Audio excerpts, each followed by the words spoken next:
February 17, 1944. The lagoon at Truk blazes beneath a tropical sun now darkened by plumes of smoke. Inside the bridge of the USS Iowa, slicing forward at 32 knots through the bright blue sea that had until hours earlier been Japan's invincible fortress, Captain John McCree studies the plotting table. The figures streaming in are almost unbelievable. American carrier groups have already sunk scores of supply vessels, 250 Japanese aircraft wiped out on land and in the sky. But a new report arrives, enemy warships escaping north through the channel. Admiral Raymond Spruance, commander of the Fifth Fleet, makes a choice that catches even his officers off guard. He orders a surface engagement. The light cruiser Katori, destroyers Mikatsuki and Nowaki, and the auxiliary cruiser Akagi Maru, all already pounded by airstrikes, are now fleeing in desperation. And Iowa, with her sister ship New Jersey, is released to finish the job. What unfolds over the next 2 hours will set a record still unmatched, the longest range battle between surface ships in naval history. Yet more than a statistic, it reveals something Japan's admirals had never truly understood. American battleships weren't just larger or tougher. They possessed something far deadlier, the capacity to strike precisely at targets beyond visual sight, at ranges once thought fantasy. If you're enjoying this deep dive into the story, be sure to subscribe and tell us in the comments where in the world you're watching from. To grasp why Truk Lagoon shocked Japanese naval thinkers, we must revisit how both nations envisioned battleship warfare. For decades, since the Battle of Tsushima in 1905, the Imperial Navy's doctrine had centered on the idea of kantai-kessen, one decisive clash where superior Japanese crews, filled with fighting spirit, would close in at mid-range and annihilate the U.S. battle line through skill, courage, and sheer weight of fire. To them, range was not a mere measurement, it was a philosophy of combat. Strategists believed victory would come at distances of 10 to 15 miles, close enough for optical sights to function perfectly, close enough for human training and willpower to determine the outcome. The concept of landing shells from beyond the horizon, where the enemy was invisible, felt more like theory than reality. This was not due to ignorance. Japanese naval intelligence was thorough and competent. They understood on paper what American ships were capable of. Their range, armor, and shell weight were all known quantities. What they could not yet comprehend, what they refused to believe until that day, was American fire control technology. U.S. radar-guided targeting, especially the Mark 8 fire control radar fitted to the Iowa class, had revolutionized gunnery. While Japanese vessels still depended on optical rangefinders, remarkable but hampered by weather, distance, and visibility, the Americans could track, aim, and destroy with deadly precision even through smoke and darkness. American battleships could compute firing solutions even when their targets were faint blips or completely invisible. Here's how the system functioned. Radar first detected the enemy and supplied a constant stream of range and bearing data. That information was fed directly into an analog computer, a mechanical genius of its era known as the Ranger Keeper. The Ranger Keeper didn't just track where the target was, it calculated where it was going. It considered the enemy's speed and heading, the motion of its own ship, the direction and strength of the wind, the air's temperature and density, and even the rotation of the Earth itself.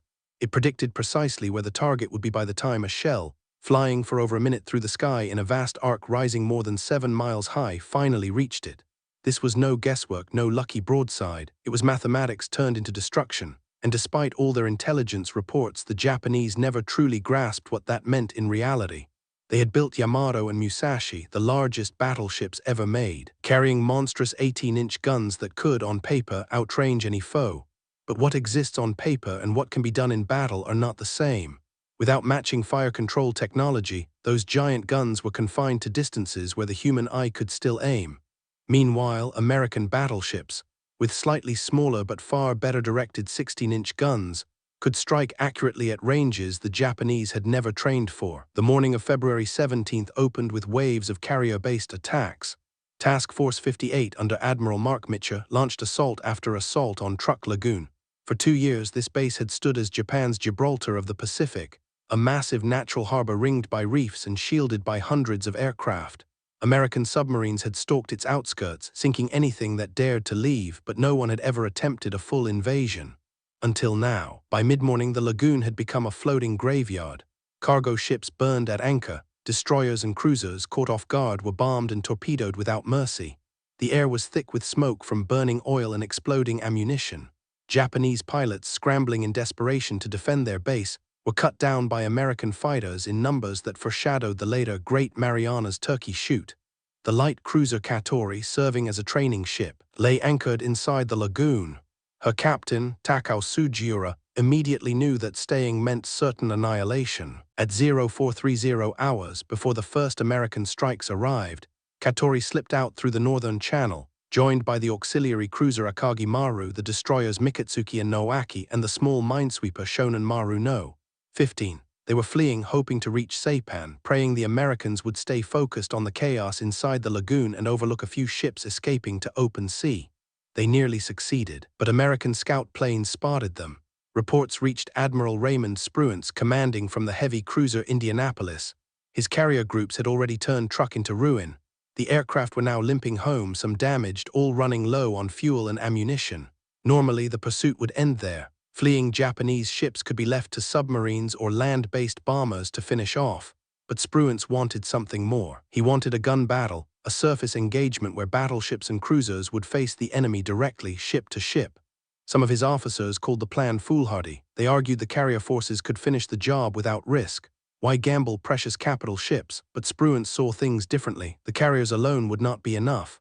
This conflict kept proving again and again that carriers had become the Navy's deciding weapon. That fact didn't render battleships obsolete. Not yet, and he wanted to prove both points to his own fleet and to the Japanese that American surface vessels could still close and win. He assembled Task Group 50.9, the battleships Iowa and New Jersey, the heavy cruisers Minneapolis and New Orleans, 4 destroyers, the light carrier Cowpens to provide air cover, and placed himself in tactical command. The hunt was underway. The Japanese had roughly a 2-hour lead. They were pushing near their top speed, about 26 knots for Katori and 35 for the destroyers. But Iowa and New Jersey, the fleet's newest and fastest battleships, could sustain 33 knots, and they carried radar. They didn't need visual contact to trail their prey. Shortly after 1300 hours, scout planes from Cowpens verified the enemy's location. Katori and her escorts lay some 30 miles northwest of Truk, steering roughly north, still visible on Iowa's plotting boards. Captain McCree began receiving regular updates from the Fire Control Center. Range to target, 32,000 yards, about 18 statute miles. To the naked eye, the ships were hull down beyond the horizon, but on the radar screen they showed up sharply, 4 separate contacts moving steadily to the northeast. Admiral Willis Lee, in charge of the Battleship Division, issued the command, "Prepare for surface action. All ahead flanks speed up to intercept." Deep inside the turrets, the gun crews readied themselves. Turrets 1, 2, and 3 each housed 3 16-inch guns, 9 barrels in all. Each barrel measured 66 feet from breech to muzzle. An armor-piercing projectile tipped the scales at roughly 2,700 pounds, nearly 1.5 tons of steel and explosives, capable of piercing 2 feet of armor at 15 miles. The Mark 8 AP shell was an engineering wonder, with a hardened cap to bite through armor and a ballistic cap to hold velocity in flight. Its bursting charge was relatively small. These shells weren't meant to detonate on impact like aerial bombs.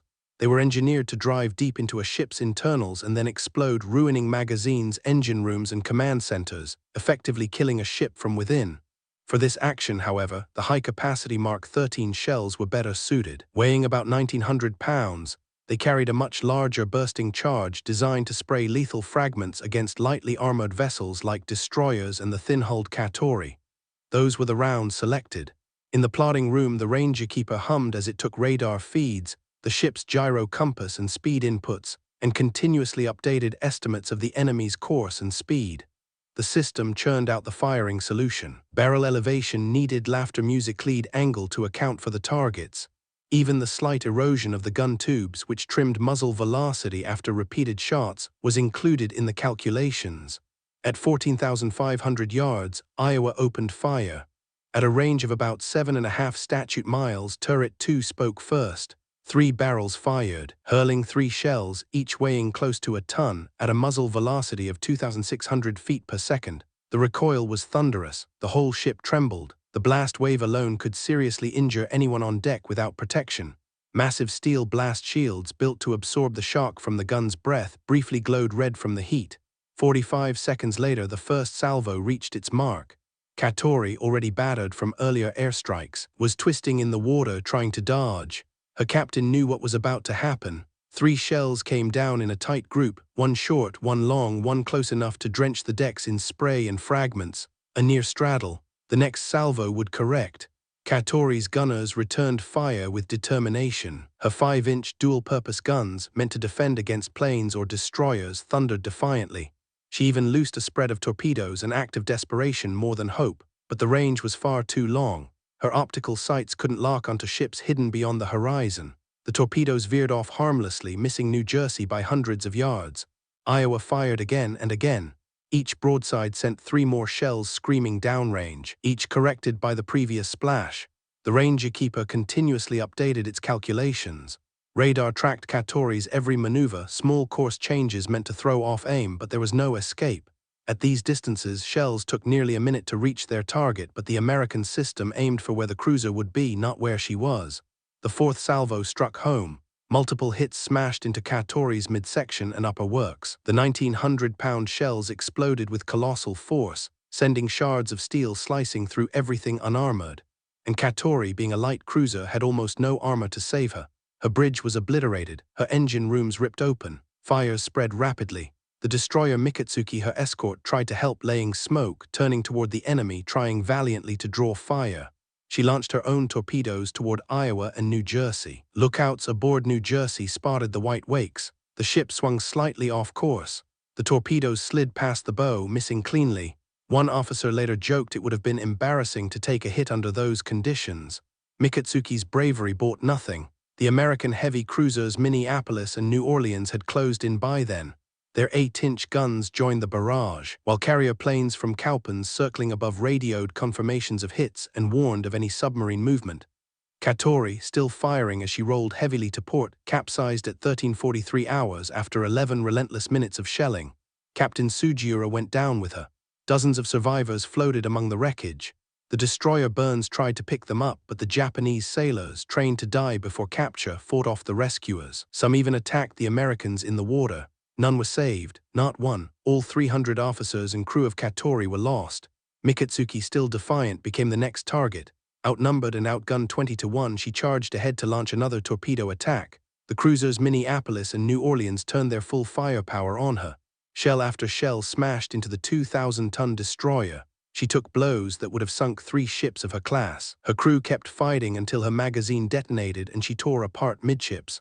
All hands were lost. The destroyer Noaki, seeing the fate of her companions, made a desperate dash for freedom.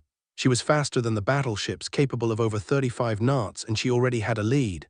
Iowa and New Jersey swung in pursuit. The range widened to 34,000 yards, then 36,000, 19 miles, 20 statute miles, farther than any battleship had ever landed a hit in combat. But this chase wasn't about scoring hits. It was about proving what could be done. Iowa fired, New Jersey followed. Shells arced across the Pacific sky, climbing miles high before plunging toward the sea. At full elevation, 45 degrees, their paths looked like artillery rounds lofted over a mountain. Explosions erupted around Noaki. One salvo straddled her, shells falling to port and starboard. Fragments from near misses ripped across her decks, causing casualties and minor damage. But she was too fast, too far, and slipping away. At 35,700 yards, just over 20.3 miles, New Jersey fired the final salvo of the engagement. Again a straddle, one shell splashed to port, another to starboard. Moments later, the destroyer vanished into rain squalls and widened the distance. She would get away. But the message had been sent. 23 miles had been the Iowa-class gun's theoretical limit. 20.3 miles became its proven range in battle, the longest surface-to-surface gunnery engagement in recorded history. A record that still stands, and will likely stand forever since no Navy builds battleships anymore. The auxiliary cruiser Akagi Maru never even reached the fight. Carrier bombers had found her hours before. 3 direct hits tore her apart with internal explosions. By the time Iowa opened fire on Katori, she was already sinking, abandoned by her crew. The small minesweeper Shonan Maru No. 15 tried to flee, then turned to resist. The destroyer Burns finished her with 5-inch gunfire. Like Katori and Mikitsuki, there were no survivors. 4 enemy ships, 1 escaped, 3 destroyed. In just 90 minutes, American surface forces had proven what Japanese strategists once dismissed as fantasy: precise, devastating fire from distances beyond any prior doctrine, training, or experience. But the story goes deeper, because this battle wasn't only about range. It wasn't merely about striking targets 20 miles away, astonishing though that was. What made the fight at Truk Lagoon truly historic What made it a turning point in naval warfare was how it exposed the flawed assumptions at the heart of Japan's naval strategy. The Imperial Japanese Navy hadn't been complacent, they hadn't been ignorant, they had studied their future enemy carefully. Japanese naval attaches in Washington before the war had sent back meticulous reports. They knew the specifications of American battleships. They knew about radar. They even understood in theory what those systems could achieve. What they didn't comprehend, what they couldn't fully believe until that day, was the sheer scale of the advantage those systems created. Think about the numbers. In a traditional gunnery duel using only optical rangefinders, a battleship might have to fire 20, 30, even 40 salvos before landing solid hits on a moving target at long range. The early salvos were simply for measurement, testing distance, then correcting for wind, target movement, and course changes. The process was repetitive, slow, and consumed massive amounts of ammunition, and it only worked if the target could be seen clearly. The Mark 8 fire control radar paired with the Rangekeeper analog computer changed all of that. The guessing vanished. The first salvo might miss, but by the second or third the shells would bracket the target, and the fourth would strike home. Iowa had fired 46 16-inch shells at Katori. For a 15-minute battle, that was astonishingly efficient.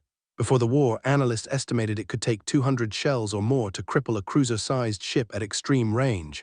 The Japanese had designed their battleships under a different philosophy. The Yamato class, pride of the Imperial Navy, carried 18-inch guns, the largest ever to sail.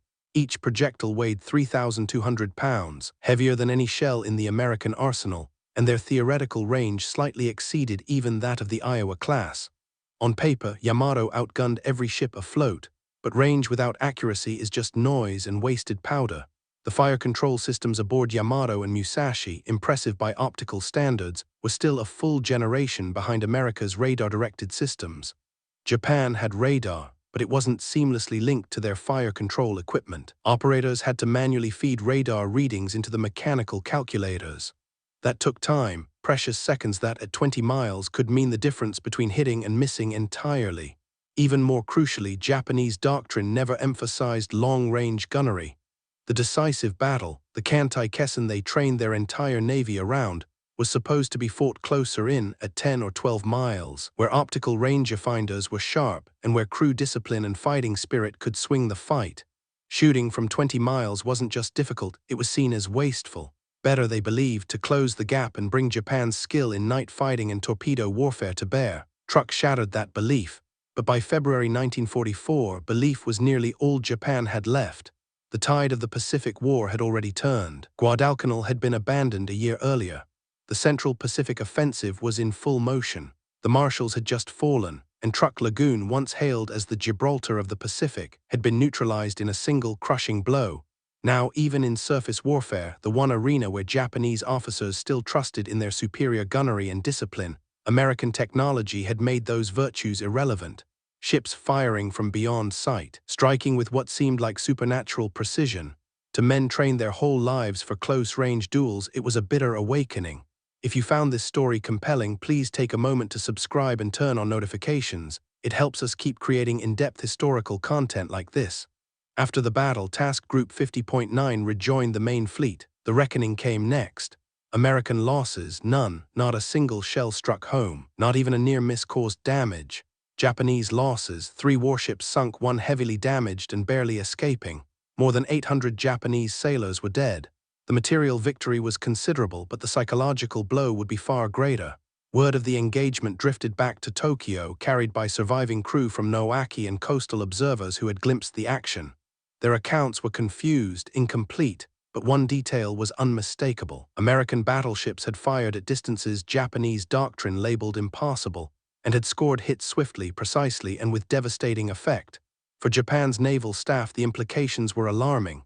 They already knew, at least on paper, that U.S. technology was more advanced. They already knew American industry dwarfed their own. But they had always assumed that once the shooting started, human factors would even the odds. Japanese sailors were better trained. Japanese fighting spirit was unmatched. Japanese tactics, refined through relentless drills, would offset any mechanical shortfall. Truk shattered that belief. No amount of courage could protect a ship from shells landing accurately from beyond visual range. Skillful crews meant little when the enemy's computers and radar could aim faster and more precisely than any human eye, and tactical brilliance was worthless when the fight unfolded at distances too great for those tactics to matter. The battle also exposed a deeper truth. By February 1944, Japan had already lost the naval war, not through one decisive encounter but through exhaustion, through the slow collapse of logistics and manpower.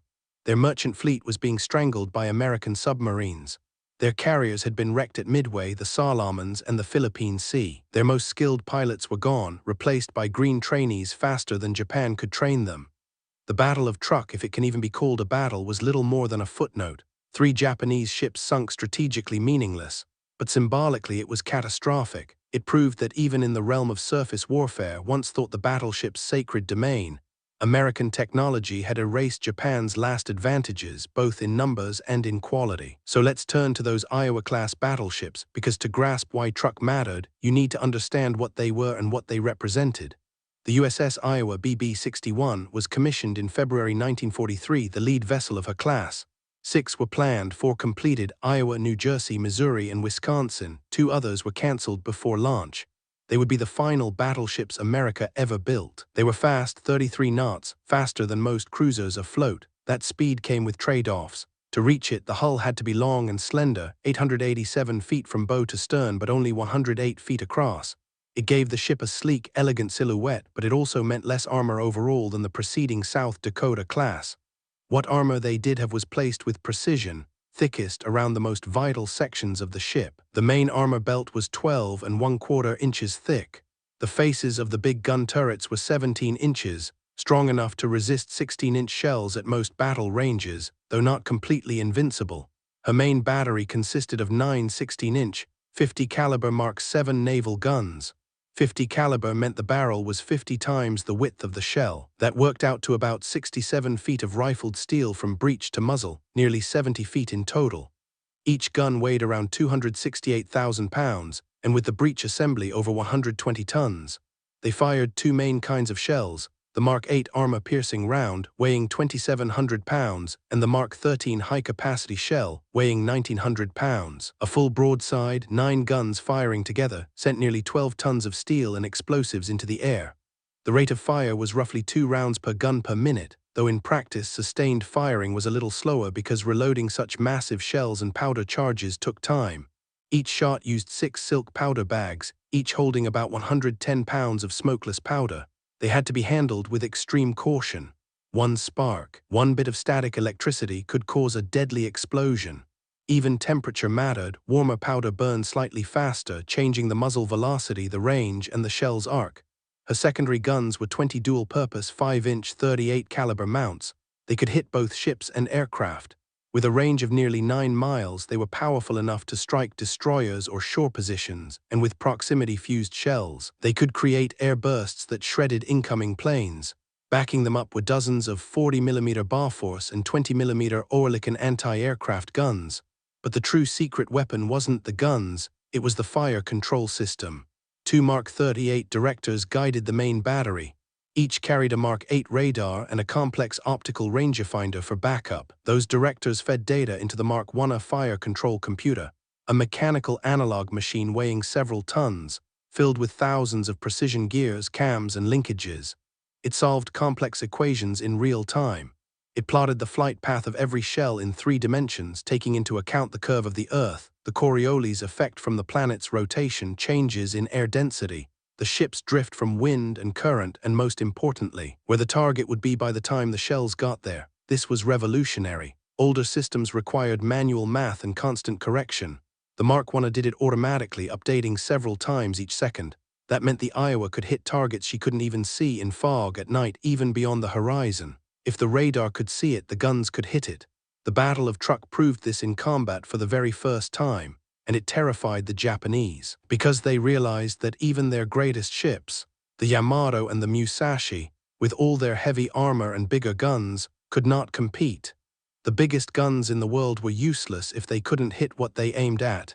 Even the thickest armor meant nothing if the enemy could hit you from a range where your own guns couldn't strike back. But here's the deepest irony, the one that turns this from a story about technology into a lesson about war itself. By the time the Iowa proved the dominance of radar-guided gunnery, the battleship was already a relic. The battle at Truk was the first and only time that Iowa or New Jersey ever fired their main guns at enemy ships in World War II. The only time, and by then aircraft carriers had already claimed the future. At the Coral Sea at Midway, at the Philippine Sea and at Leyte Gulf, the largest naval battle ever fought, battleships fired their guns, but the outcome was decided in the skies. By 1944, the battleship's job had been reduced to bombarding shore targets, protecting carrier groups from air attack, and occasionally, as at Truk, chasing down crippled or outmatched opponents. The Iowa-class ships were in many ways the final evolution of a dying breed, faster, smarter, and more precise than any that came before, yet still bound to an era that was ending. They were magnificent anachronisms, masterpieces built for a kind of war that no longer existed. That was the truth Japan's admirals never quite understood. It wasn't simply that the Iowa could hit from 23 miles away. It was that hitting from 23 miles no longer mattered. Not when carrier planes could attack from 200 miles. Not when a single carrier could unleash more destruction than an entire battleship squadron. The real question was no longer who had the better battleship. The question was whether battleships mattered at all. And by the middle of 1944, the answer was becoming clear: no.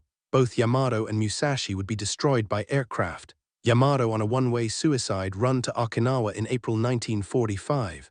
Musashi at Leyte Gulf in October 1944. Neither ever fought an American battleship. Their massive 18-inch guns, the largest naval weapons ever built, were fired at aircraft and smaller ships, but never at the opponents they were designed to face. The Iowa-class vessels, by contrast, lived longer lives.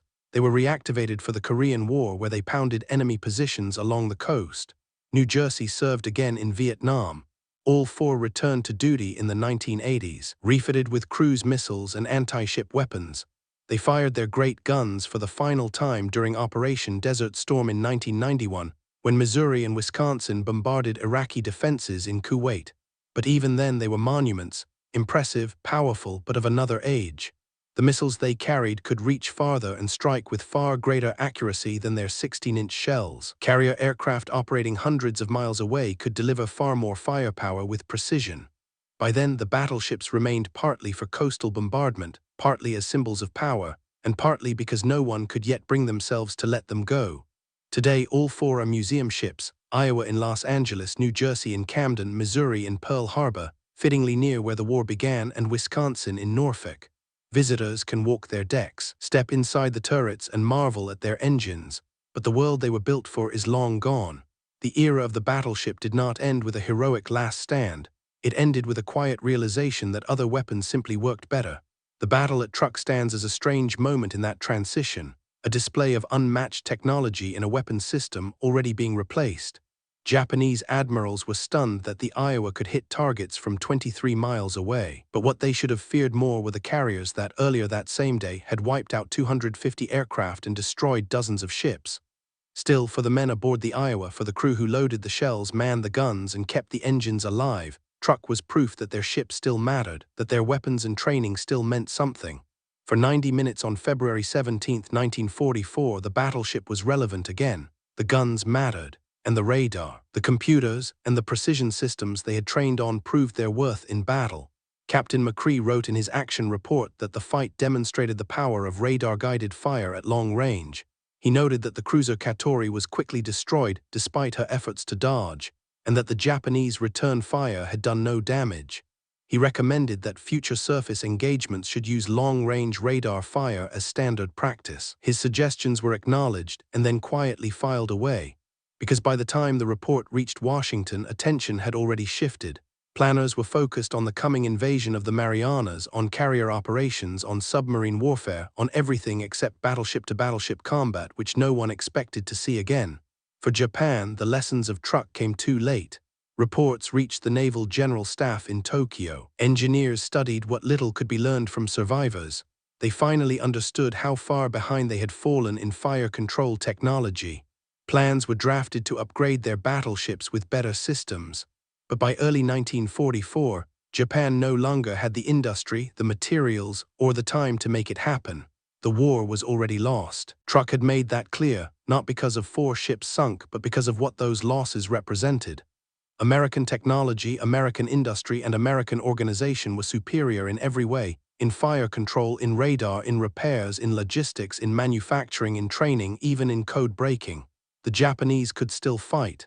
Their sailors were still brave. Their ships were still deadly. But courage and danger could not overcome a system that was overwhelmingly better in every measurable way. One Japanese officer, interviewed after the war, described what it felt like when news of Truk reached headquarters.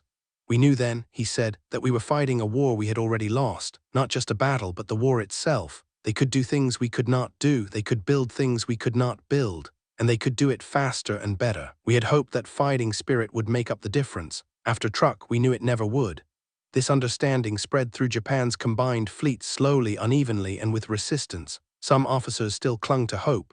They believed a single decisive battle, one massive victory, could still force America to negotiate, but that belief was fading. More and more, the mood turned fatalistic. The question was no longer if Japan would lose, but when, and how terrible the cost would be. The final numbers from Operation Hailstone make grim reading.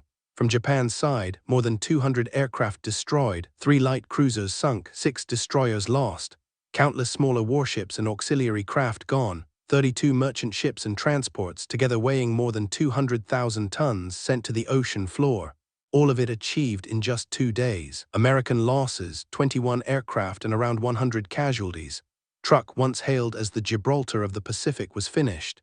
The garrison remained stranded and starving until the war's end. But as an operating base, it ceased to exist on February 18, 1944. And the 90-minute surface battle, the gun duel that destroyed Katori and Mikitsuki and proved the power of the Iowa-class battleships, was almost forgotten amid the greater devastation. Almost, but not completely. Because for the men aboard Iowa and New Jersey, for the sailors who carried those shells, fired those guns, and watched through binoculars as enemy ships burned and vanished beneath the waves, it meant something. It proved that their ship, their weapons, and their training still mattered. That even in a war ruled by aircraft carriers and submarines, there was still a place for the great guns. They were wrong, of course. History would prove them wrong. But in that moment, in the grey waters northwest of Truk, with the lagoon still burning behind them, and the record for the longest range naval gunfire engagement in history set, likely forever, they had every right to believe they mattered. Thank you for watching. For more in-depth historical stories and analyses, be sure to subscribe and follow for future episodes.